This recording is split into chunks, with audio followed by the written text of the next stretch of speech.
yo le voy a dar paso a mi compañera Diana, porque ya venimos con nuestra habitual sección de la Fiscalía y es un tema bien interesante, morfología. Así que Diana, a presentar a nuestro invitado para el día de hoy. ¿A quién tenemos al día de hoy? Y es que yo aquí estaba, mejor dicho, aprendiendo mucho sobre morfología, Angie. Sí. Es que en nuestra sección habitual de la Fiscalía, hoy precisamente le vamos a dar la bienvenida a ese especialista en este tema, en morfología, de la Fiscalía, John Jairo Clavijo, que nos está acompañando a esta hora de la mañana. Y aquí me estaba dando una clase muy completa de cómo debe ser la identificación de los cuerpos, en qué momento se aplica la morfología, pero lo vamos a dejar precisamente a él, dándole la bienvenida, por supuesto, y diciéndole muy buenos días, gracias por acompañarnos. Muy buenos días. Que nos cuente precisamente en qué momentos y en qué casos se aplica la morfología dentro de la Fiscalía. Buenos días. La morfología como área complementaria de la sección criminalística se emplea en los casos donde no hay identidad, o sea, el proceso de individualización e identificación de las personas, se llámese delincuente o el que esté buscando pues, por algún delito cometido, en esos casos es donde aplica la morfología.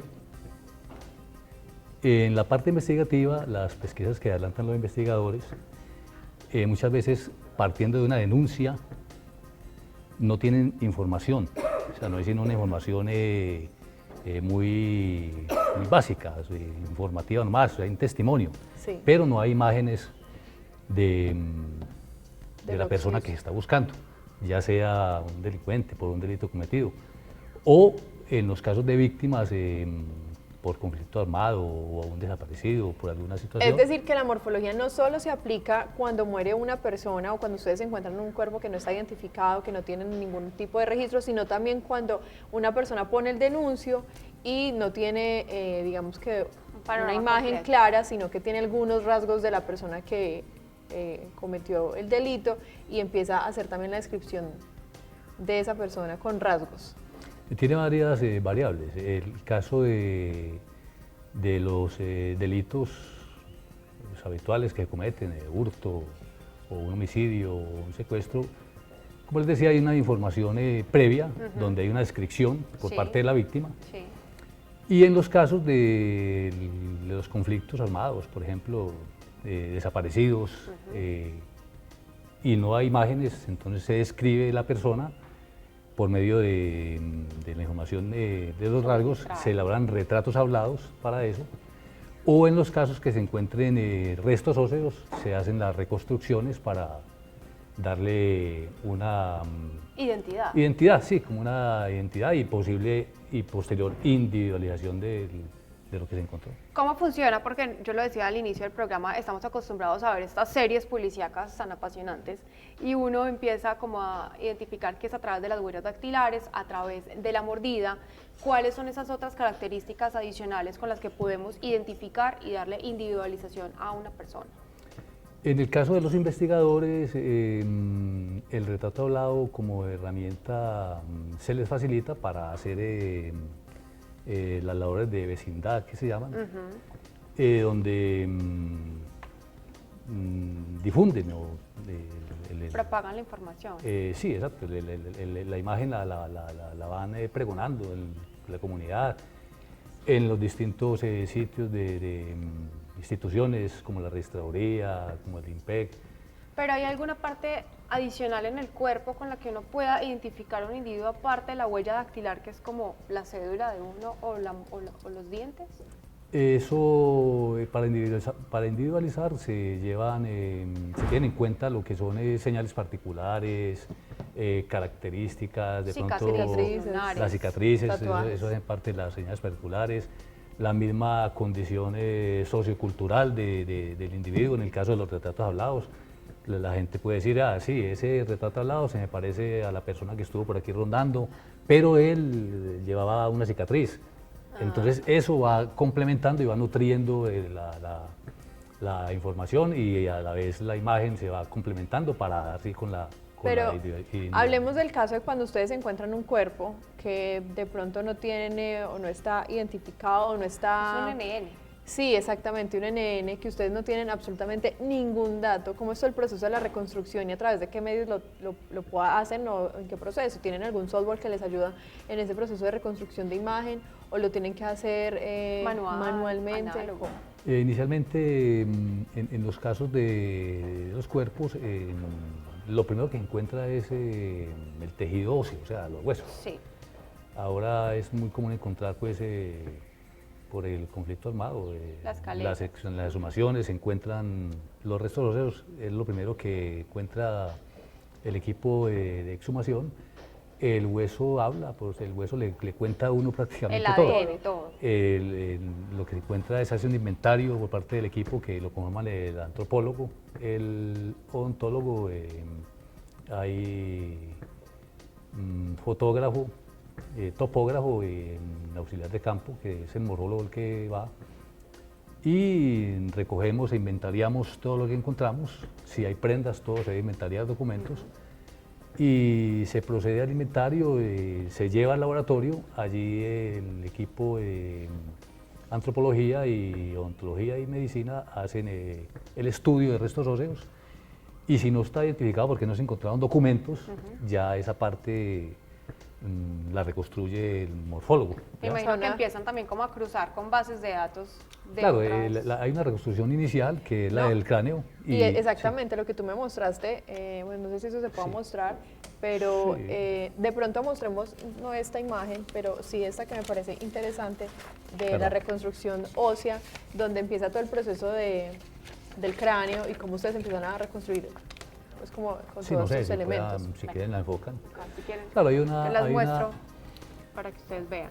Hay una, entonces pues en este material didáctico podemos mirar toda la dinámica del proceso.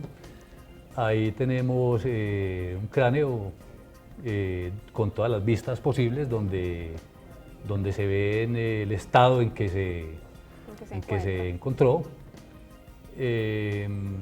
Seguido hay la siguiente página. hay un análisis facial del mismo, donde se hace una proyección de lo que es la cuarteta básica, que comprende la contextura, la estatura, el grupo étnico, entre otros. Luego hay una sobreposición cráneo-foto en relación con el tejido. Y ya se empieza como a tomar como más forma el individuo. Ya como le va dando, como se va mostrando ya cómo va quedando en sí el individuo. Y ya finalmente se muestra la etapa de caracterización, que es darle como la identidad, darle cómo era pues, posiblemente su cabello. Y sus rasgos en como este más caso, característicos. si se le coloca un vestido era porque se encontró de pronto esa camisa en el sitio. Y en esta etapa ya pasa a una base de datos donde se difunde en una y me página. imagino que se cruza también con denuncias de pronto que tengan ustedes también de Entonces personas ya, claro, que lo en la red, por la internet, la gente ya es una herramienta para la gente buscar y ve y dice, bueno, este me parece el que estoy buscando. Y ahí también envían más información que se pasa. ya la parte de ADN para el descarte final, el descarte de ADN que es el fémur y piezas dentales que hacen cruce de información en el nivel central, y se llega muchas veces a la identidad y a la individualización de la persona que está buscando. Vamos con la pregunta de uno de nuestros televidentes, precisamente por dudas e inquietudes del común, para que podamos aclararla. Sí, buenos días, señor fiscal, para hacerle una pregunta. ¿Será que la huella digital de cada persona la pueden borrar? Una pregunta muy común y que también gracias al cine y a las películas, pues uno suele imaginarse que a uno le pueden desaparecer las huellas. ¿Es posible?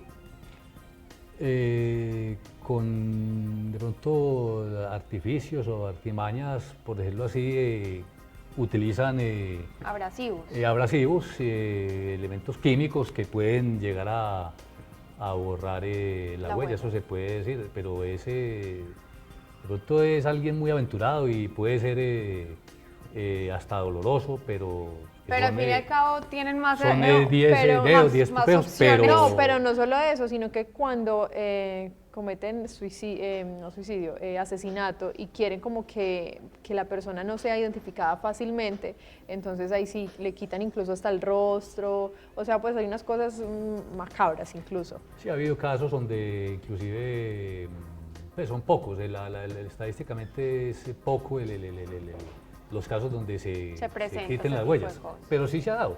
Pero no es, estadísticamente no es muy relevante, pero se da, y hay un proceso costoso, pues, Claro, para inclusive de poder rostros, identificar. se ha habido casos en los que en el narcotráfico se da mucho eso, pero finalmente ya para eso hay Ciencia labores y investigativas tecnología, que... claro. Sí, ya no hay que como no identificar los a cuerpos. veces no vale la pena que hagan eso porque No pierdan el tiempo, sí, no pierden más el tiempo bien. con eso, pero Más sí, bien- sí pueden hacerlo. Más borrarlo, bien claro. es tener en cuenta todas estas características, señales, lunares, cicatrices, si usa gafas, si sufre de alopecia o no, para que entonces podamos también ayudar en este cruce de información y sea mucho más fácil y ayudar Claro. a las entidades. Pues muchísimas gracias por acompañarnos esta mañana, darnos como una generalidad sobre la morfología, que a veces solo nos centramos en huellas dactilares, y conocer un poquito más del tema. A ustedes muchas gracias por invitarme y ya saben, por la Fiscalía, la orden para lo que necesiten. Muchas gracias.